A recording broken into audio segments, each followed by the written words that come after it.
I just got a call from the post office that our meat birds are in.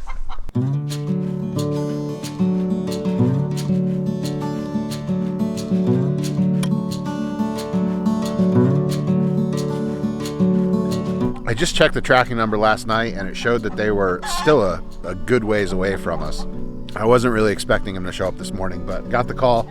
So we're going to do morning chores. We're going to get the brooder set up really quickly, and then we will head over to the post office and pick them up.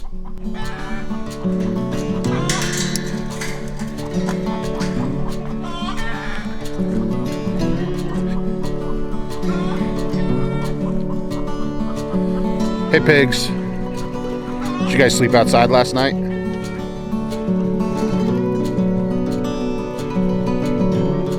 Say, did you bring us anything? Where's our snack?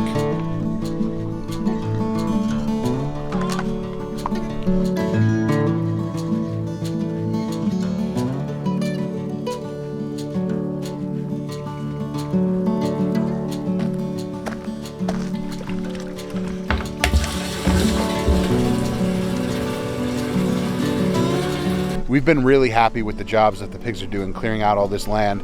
They've been rooting nonstop since we put them out here, which is awesome. It's exactly what we wanted. The plan for this area is to clear it all out, get it down to basically bare ground, and then prep it, put it in a cover crop, and figure out what we're going to do with it. We might reclaim it as yard, we might use it as new garden space. We're really not sure yet what we want to do, but getting the pigs out here and having them take it down, till it over, and essentially work the land over for us was the first step, and they've just been doing a great job. So if you want to till some land, you want to clear out brush, I know some people say goats, I know some people have said chickens, get some pigs in there, because they're rototilling machines, and then come back through, and you know, if you have any higher brushy areas, bring in goats, or if you want to just flatten it out, use chickens.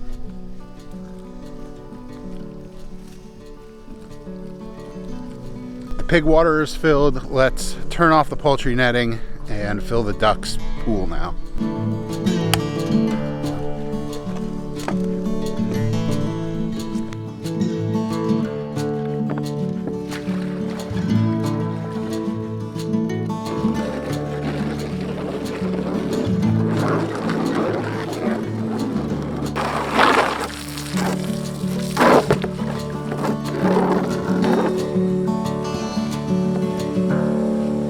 We've got a couple new additions to the duck flock. If you can see behind me there's two pecans here that were not here in the last video.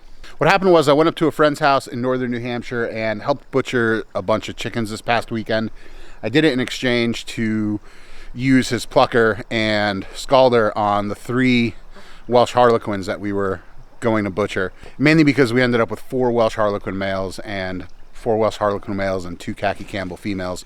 Just wasn't going to work. But anyway, I helped him out. We butchered 36 chickens on Saturday morning. Loudmouths. We butchered all the chickens on Saturday morning, and he had a bunch of pecans there that were ready to go to slaughter, and he was kind of holding off because he had butchered a few of them and they were a real pain in the butt to pluck. As anyone who's ever plucked a duck knows, you either need to hit the molt just right or get really good with your wax plucking technique. And he just wasn't feeling it. He really didn't want to get into the nitty-gritty of butchering all these ducks. He'll do them eventually, but it wasn't super high on his list of things he wanted to do immediately right after doing 36 chickens. I just kind of casually said to him, well, we just butchered these 3 Welsh Harlequins. I'd like to have a few more laying ducks in my flock. Would you be open to selling a few? And he was so ready to get rid of them, he just said, take however many he wanted. So I grabbed a couple female pecans. We can keep them here if we want to hatch meat ducks. We can do that with them. The crossbreed between the Welsh Harlequin Drake that we kept and the meat ducks will still grow pretty quickly and provide us with a good table-sized duck. But they'll also lay about 200 eggs a year, which for pecans is pretty good. And we'll get duck eggs from them, which is awesome. We do need to name these suckers. So if you have any ideas, leave them in the comments down below. We've been calling them Flip and Flop, which is just kind of a name that we assign to them. It might stick, it might not. If you have a good idea, leave it in the comments down below. And if we like it, maybe we'll pick it.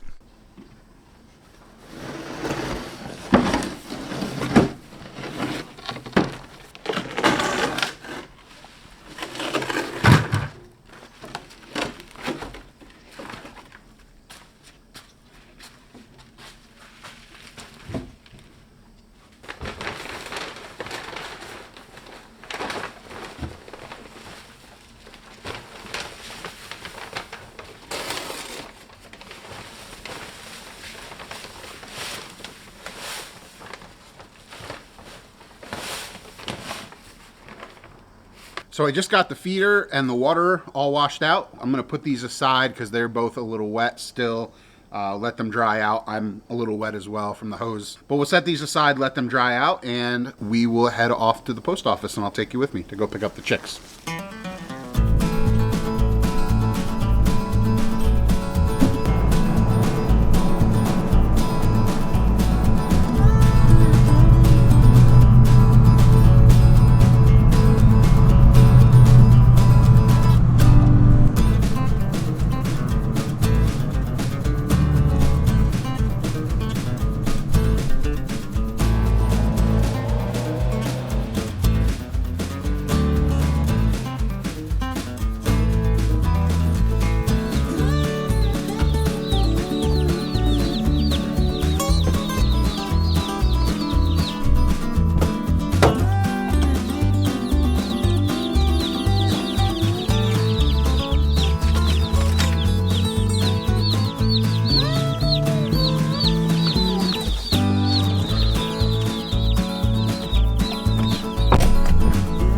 Cracked them open, everyone looks good. Let's get these guys home and in the brooder.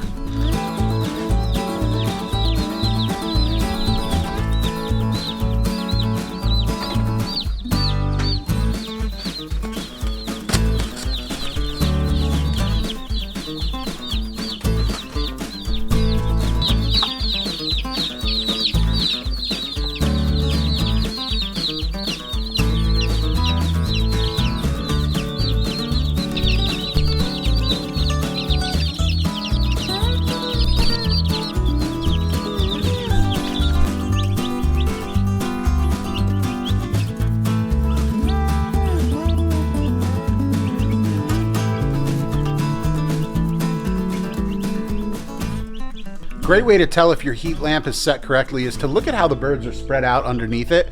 If they're all huddled right underneath the heat lamp in the center in a tight clump, your heat lamp is too high and you probably want to move it down a little bit. Likewise, if they're spread way out into the edges of the brooder, your heat lamp is going to be too low and it's too hot underneath it and they're trying to get away from it. So just look for the spread underneath your heat lamp. If they're kind of like interspersed and equally distanced, you know, they're getting food, getting water, but not necessarily hanging out in any one particular spot, your heat lamp is probably pretty good. For water, we don't do anything special. We just use a straight up Rooster Booster electrolyte in there. We don't do apple cider vinegar. We don't do honey. Some people do, and if that works for them, fine. We've had great success without having to do any of that. You want to make sure when you get your chicks in the brooder, the first thing you do is you dip their beaks in water. They're brand new. They're only a couple days old, and they've never had water or food before. So they need to learn that, oh, this is water. This is what I need to do. They have an instinct to drink. But if they don't know what water is necessarily, they know that they're thirsty, but they don't necessarily know how to fix that. So dip their beaks in water as soon as you get them in the brooder, and they'll be just fine. They'll start drinking right away for you. So for now, we'll let them hang out in there. They've got water, they've got food, they've got grit. That's pretty much all they'll need for now. What I'll do is I'll come back in a couple hours and just kind of verify everyone's still doing well, and we'll check in with them then. So it's about an hour later. Let's go check on the chicks and see how they're doing.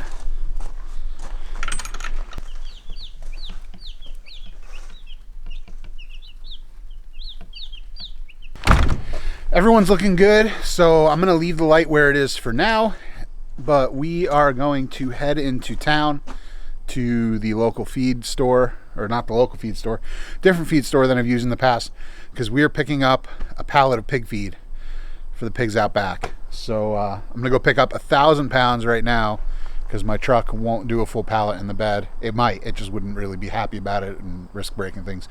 So we're gonna go pick up 1,000 pounds now, and then we will pick up another 1,000 pounds either later today or tomorrow. They have it set aside for us, so let's go do that. Woo! It's gonna be a hot one today. Well, there she is, folks. 1,000 pounds of pig feed in the bed of a Nissan Frontier. As you can see, not too bad. It's right at max payload, so I wouldn't want to put any more in there. I do have helper springs in my leaf pack. They lift up the back end of the truck a little bit and increase the payload a little bit of the overall thing. Doesn't increase your braking efficiency or anything like that, but it does beef the back end up a little bit. But even that, there were a few railroad crossings on the way home from the feed store, and it was pretty close to the bump stops when we were going over those. So wouldn't want to do this every day, but for a couple times, not a problem. And this is something that we're going to be remedying soon. You're going to see that probably in the next video. Stay tuned there. But we're going to be fixing our small truck situation sometime in the near future. So make sure to check that out. There's really no easy way to go about this, so let's just get it unloaded.